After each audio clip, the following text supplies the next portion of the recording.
everyone, welcome to another edition of the Mental Health Corner with great insight.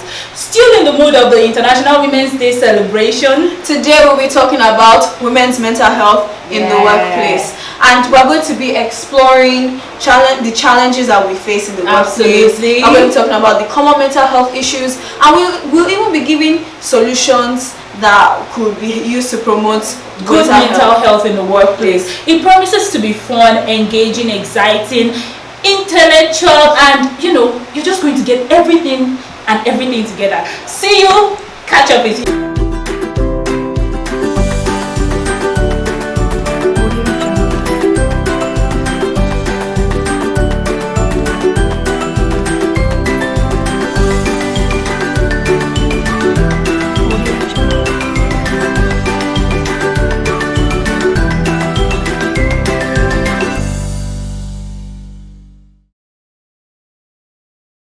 Welcome back to the Mental Health Corner with Great Insights.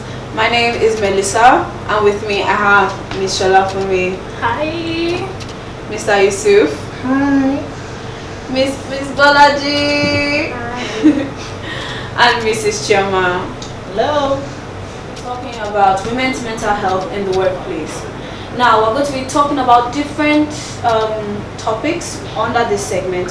Talking about the challenges faced by women in the workplace. We're going to talk about the common mental health issues that women have in the workplace, and then we're going to explore the different solutions and strategies that can be used to promote women's mental health in the workplace. So before we get into today's whole discussion, why exactly is women's mental health in the workplace really so important? Well, for me, I think that the whole idea of talking about mental health in the workplace is important because majority of us, if not all of us, actually spend most of our time at work than we do, at home. And by virtue of that, it means that what the work environment actually looks like, or represents, would in a whole lot of ways impact our mental health and even physical health. Meaning that if the workplace is toxic, or you're surrounded with toxic colleagues and all of that, it will definitely impact your mental health. And that same mental health that has been impacted, or your lifestyle that has been impacted, would eventually be transferred into other areas of life. And that's why it's actually very important to look at mental health. You actually know that it's not just about the workplace or what women's mental health entails like that. It's also about how you get to stress yourself when you're at work. When you get home, you still going home, especially in Lagos, facing traffic. When you now get home, you have to still enter that same kitchen. Do something. And of course, you probably have a toddler, or you have teenagers waiting for mommy to come back. And now that cry just aside from that, when you finish cooking, taking care of the children, preparing for the next day, schools, your husband, you still have to go and answer calls in the other room. So there's a whole lot of things to really talk about when we get here. I'm sure some people are already wondering what exactly is that. I still have to go back in and sometimes it's not even in the other room. It's still in that same room where you're trying to handle your child, you're trying to feed them, you're still trying to take care of everything, you're still answering calls and stuff. I actually think that naturally when we talk about mental health and women, you're obviously already looking at the total woman. That's every other aspect of the woman, but most times we tend to forget the fact that the work, our professions especially, plays an integral role in what the output we give, even to every other aspect. And I think that's why it's important to look at women's mental health in the workplace. Looking at it critically for a woman as a person. Exactly. It's also more than just that. Yes, before I become a mother or a wife, or before you become a mother or a wife, you are an individual. You have this career. You are a professional in that career. Now you are married. You have children. You have husbands to take care of. So there's a whole lot that we are not even putting into consideration when we are actually talking about mental health and Chima, you know what they go what through at actually just workplace. came to my mind now, Yusuf. We've been talking about married women. As a single woman, actually, True. even your mental health, how the workplace can impact your mental health can be in a lot of ways, because the fact that you're not married does not mean your life is not whole or is not total. Meaning that you actually have a whole lot of things going on as a person, but the workplace itself, you be sharing your gong. It's like the A whole lot of things you know, Talk about okay. sorry, expectations in workplace, and there's this performance having to meet up to what your employer expects of you. That in itself, if you're not able to handle pressure, it can impact on your How about mental. colleagues' expectations? I mean, some people would naturally just expect that you come to work and every day you're smiling, whether things are going on with you or not. So you have to keep up It's appearance. not that That's expectation. our And job. you also know this.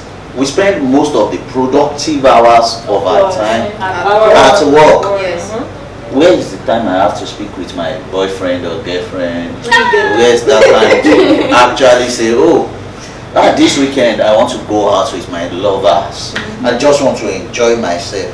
But what happened?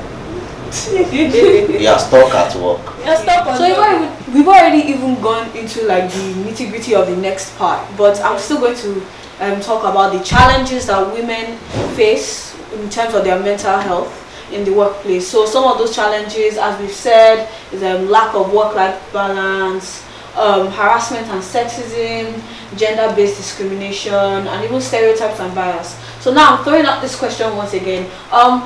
What do you think, these things I have listed now, how do you think they affect women and their mental health? Okay, I think Madam Chioma, being an HR expert, will be able to give us some insights to that actually. Yeah, actually. Okay, I would say gender-based discrimination really affects women, and I would like to use married women. I would like to use married women now as an example, because you find that a job advert is being thrown out into the public, and then there's a specification that this is not for married women. That if they're going to take women, they would say this is not for married women. So that has already discriminated married women in joining the workforce. And then secondly, when they manage to scale through interviews, they are being sent to do pregnancy tests. So are you expecting a married woman not to get pregnant? And that's going to either determine whether they will get that job or not. In fact, there was a time I applied for a job. We were about 4 women and some men, and then we scaled through the interview process and we went to do medicals where we were asked to do pregnancy tests. And one of us, our results came out positive, and you could see that we didn't see her resume with us the following week, and that showed that they didn't take her. So it really affects women in the workplace, because there's this there's this embargo placed on married women that a lot of things, their status is going to affect their job. Their productivity. We can't bring you in and then you're telling us in the next 6 months you are pregnant, you're going on maternity leave. Right. And for some women that have sharp shooters that want and they are back from maternity leave, you see them again, they are out.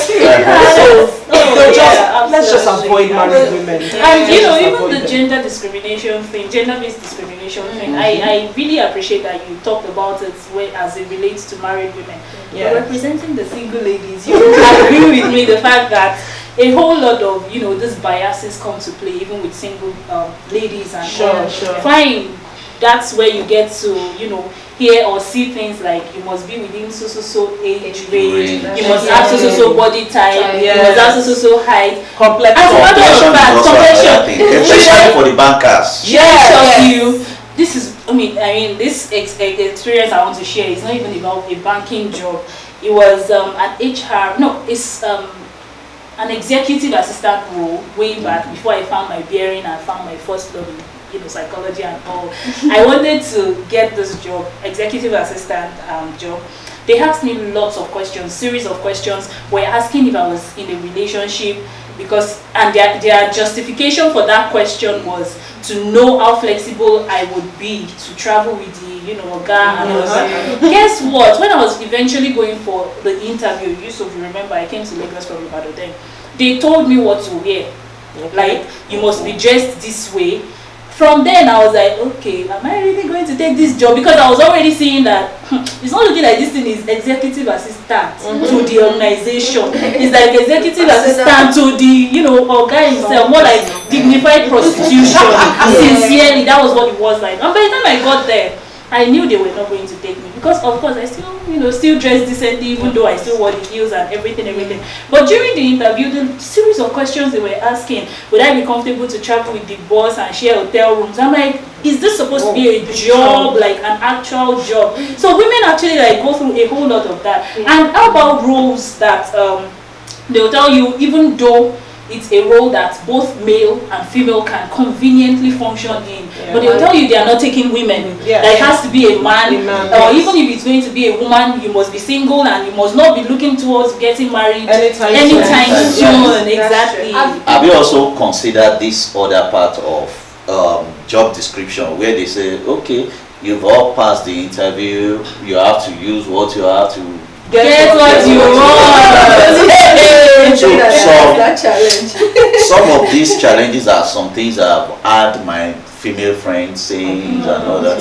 And once in a while I just sit down and why are we actually like this? Yes, I might be warning how many men out there that might not really thinking that way. But yes, I think it's actually something that happens, and it's something we should always really see from the perspective that it is actually, not from the normal perspective. No, I was going to mention the fact that we've been talking about during interview processes to getting jobs and all. How about the actual ones that happen after you've gotten the job? I mean, do you know that, well, you would be able to tell, you know, explain better and understand this better as an HR specialist. There are certain people that they employ you because you have the height, you have the face, you have the front and back and everything. So there are unspoken expectations that the organization or maybe even your direct boss has of you that is never spoken of. But all these things come to play or start, you know, coming out when you've gotten into the organization. And that's where the pressure actually really starts from in the real sense. Because naturally you're getting into a job with the mindset of, I just want to be my best. But then when a guy is somewhere giving you koboko indirectly because you are not, you know, paying your dues, you are not dancing to his tunes and all of that. And all of these things and actually like affect a lot. Especially if you have a male superior as a married woman. There are even a single lady. There are some men, sorry Mr. Yusuf, that do not see themselves or see a woman bring in better ideas than they are. So they try to put you down no matter the effort you put into your workplace. They always find a way to bring you down, and that affects the productivity and all. Exactly. And she carries that frustration. How about the subordinates that would not even listen to you because you are an unmarried woman? I mean, we can go on and on when it comes to gender based. Unmarried woman. I think there's something that the society is not actually getting. I see women beyond you just being a female. They are multitasker. They do a whole lot of things, and you still see them delivering effectively. And there's this way that they portray, even when they are going through pain, there's a way they portray some things. Give us our flowers, that they might not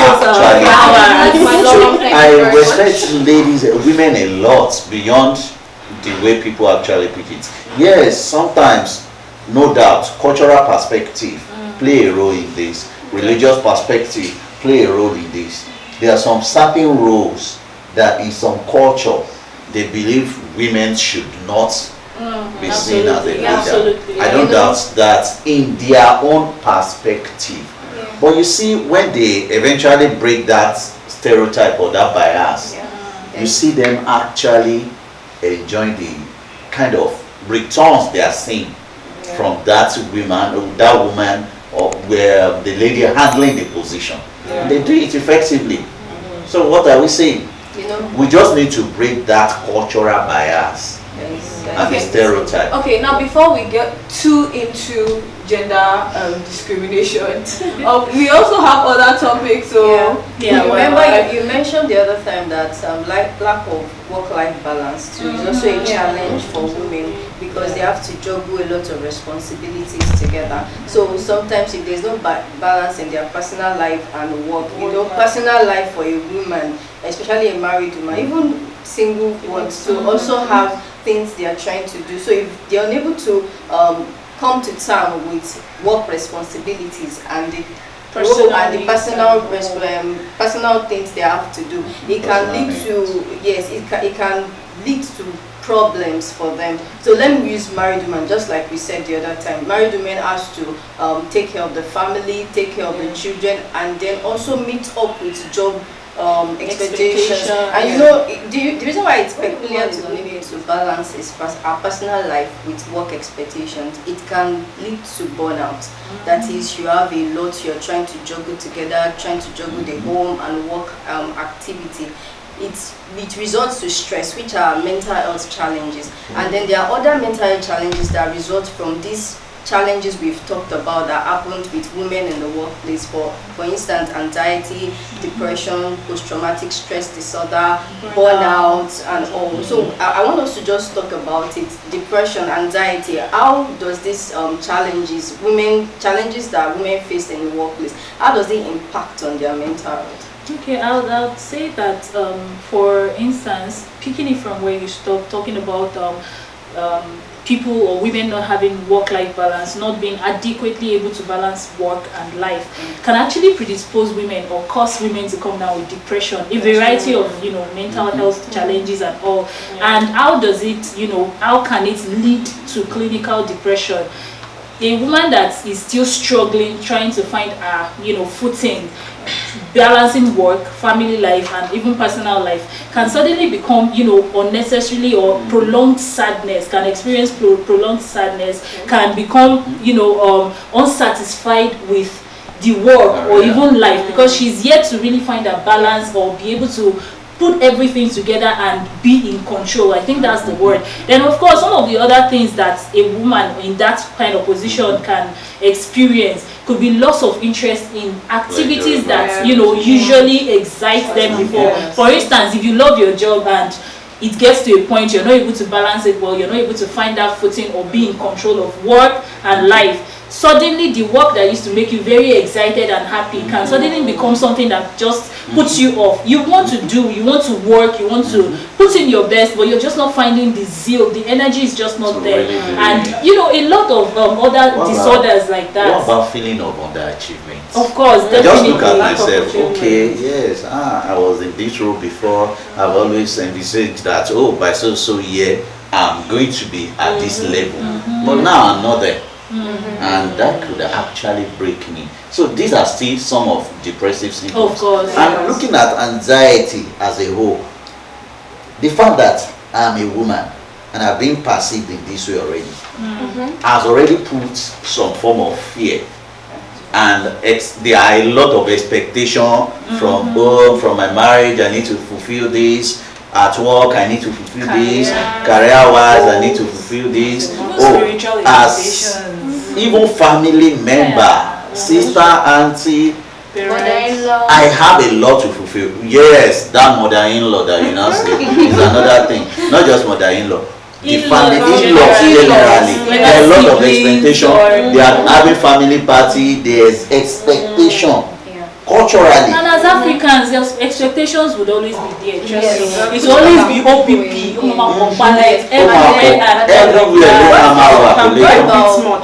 What about substance use disorder too?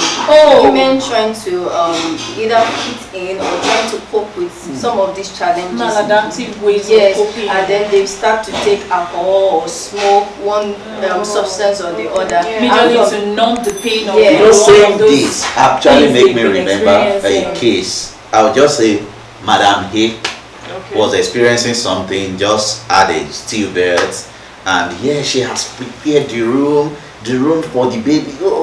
It's going to be a lady, it's going to be a girl rather. Pink everywhere, we're colorful. And had stillbirth, and that was the beginning. She survives on alcohol on a daily basis. She doesn't sleep. She said, I'm always having a gin bottle in my bag. And when we started this session, I'm like, there are a lot of things we are going to work together.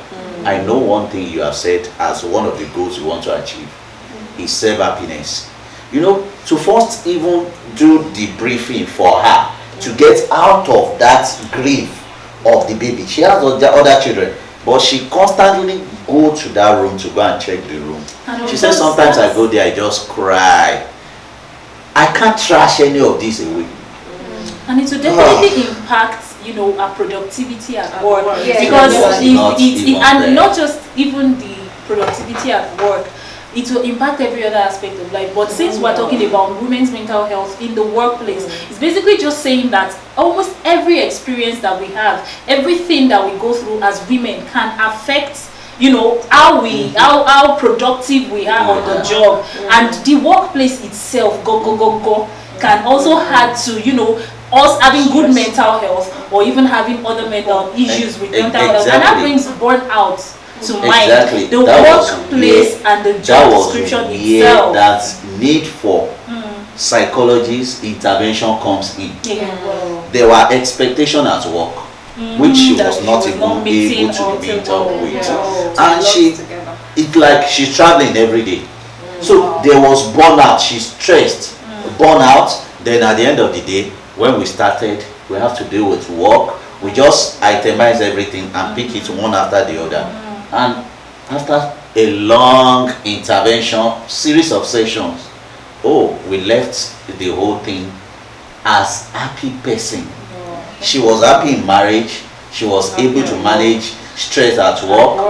And because the moment you are able to identify your stressor, it makes it easier for you to manage the stress, and there won't be burnout. You know, generally, I feel like, not even I feel like, as a professional, I've come to understand that most times when there is a kind of an imbalance when it comes to work and life as a result of, you know, all of this, some of these challenges that we've been able to identify, it usually leads to a whole lot of, you know, mental health issues. And my major point is the fact that some of these issues, the mental health challenges that people actually come down with, or that women come down with, can be interwoven in the sense that a woman falls into depression because of, you know, pressures from work or because of burnout, and the depression, before you know it, it's unmanaged, becomes, you know, you start seeing symptoms of anxiety and all of these things. And that's why it's important that we actually pay attention to these things, because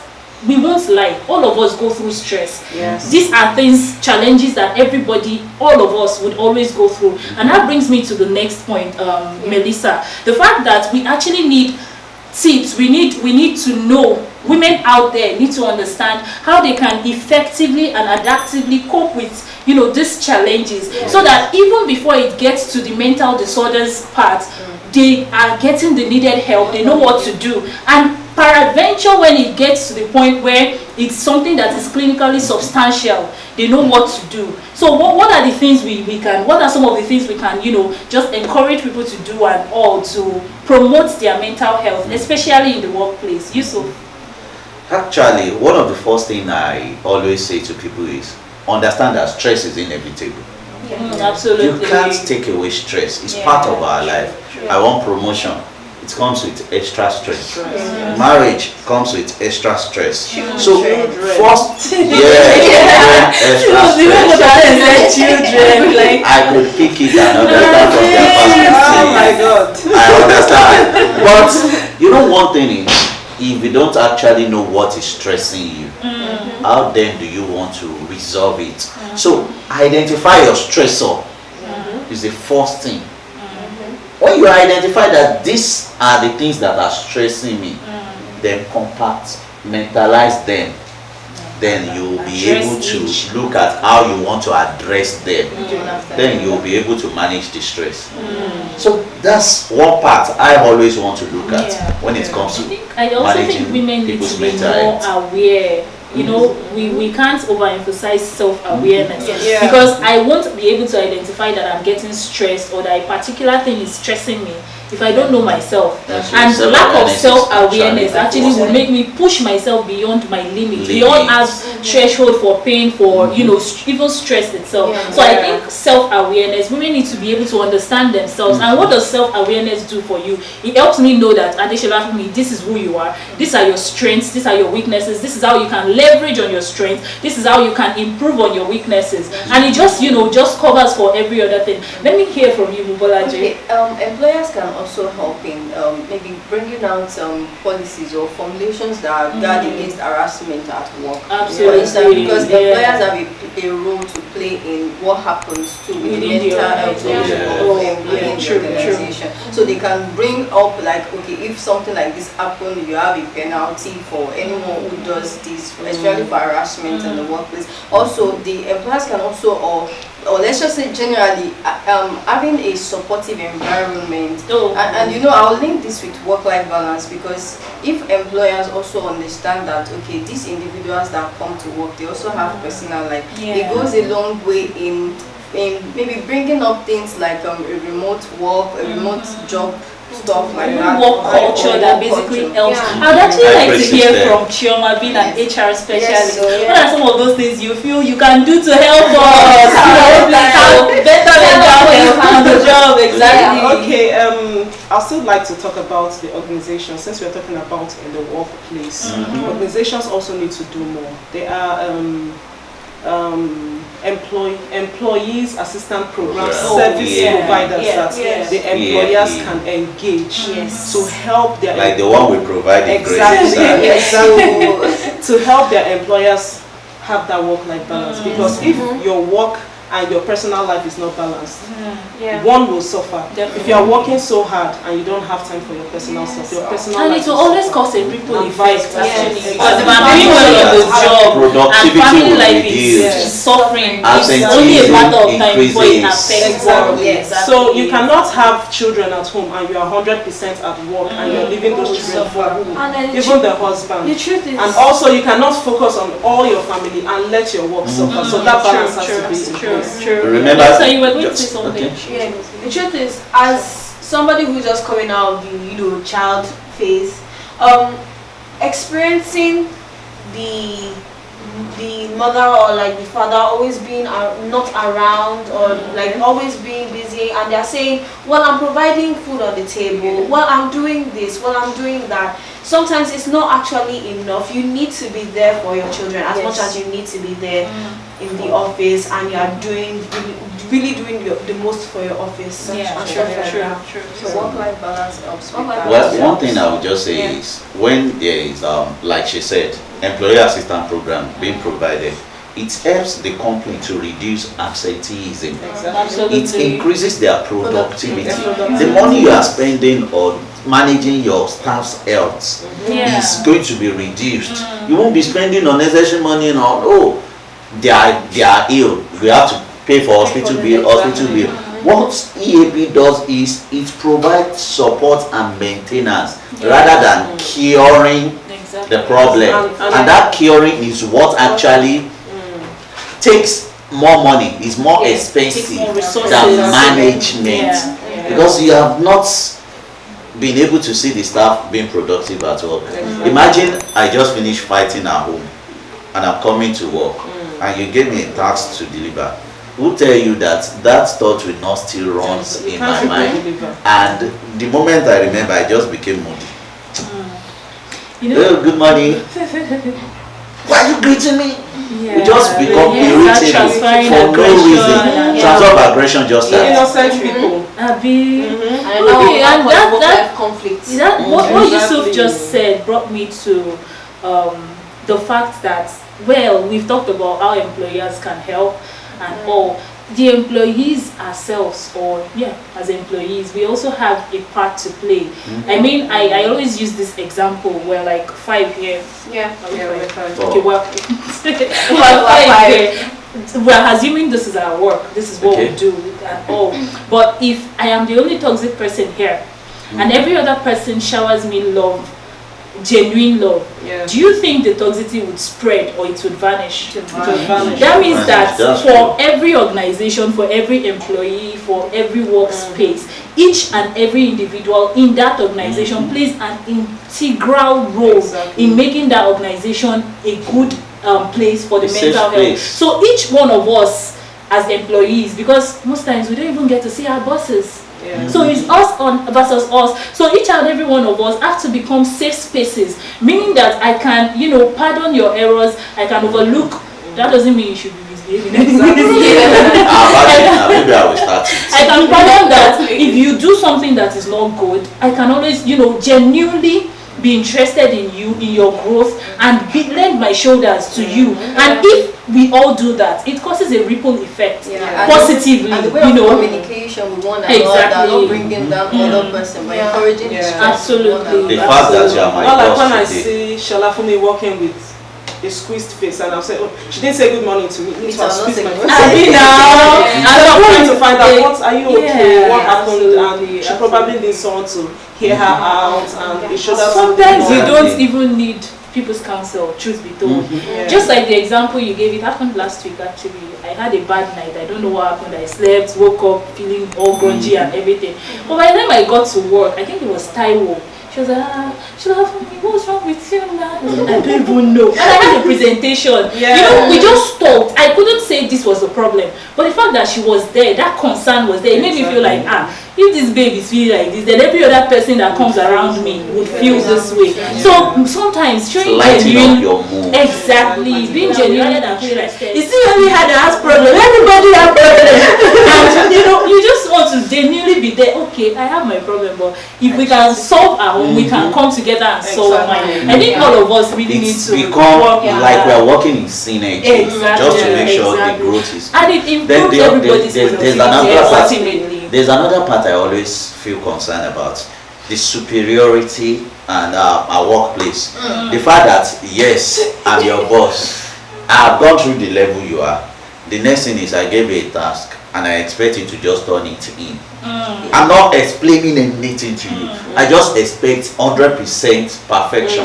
And because she's not there. I don't know it like you do. I can't do it like we're not you even do. on the same And we are not on the same level. You have passed through this. You can make it Made your easier for mistake. me. That's true. Just put me through. Not just doing things because I need you to do. Don't be a dictatorship.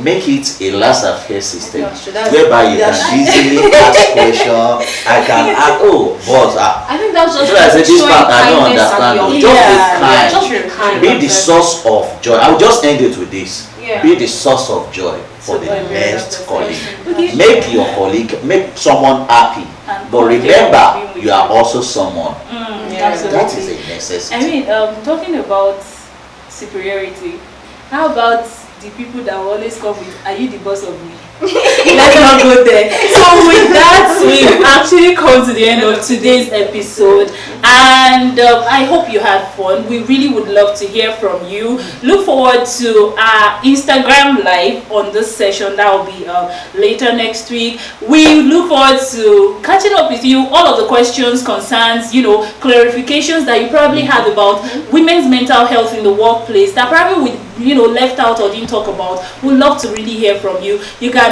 and yes, we want them to what? Like, share, and subscribe. Love you.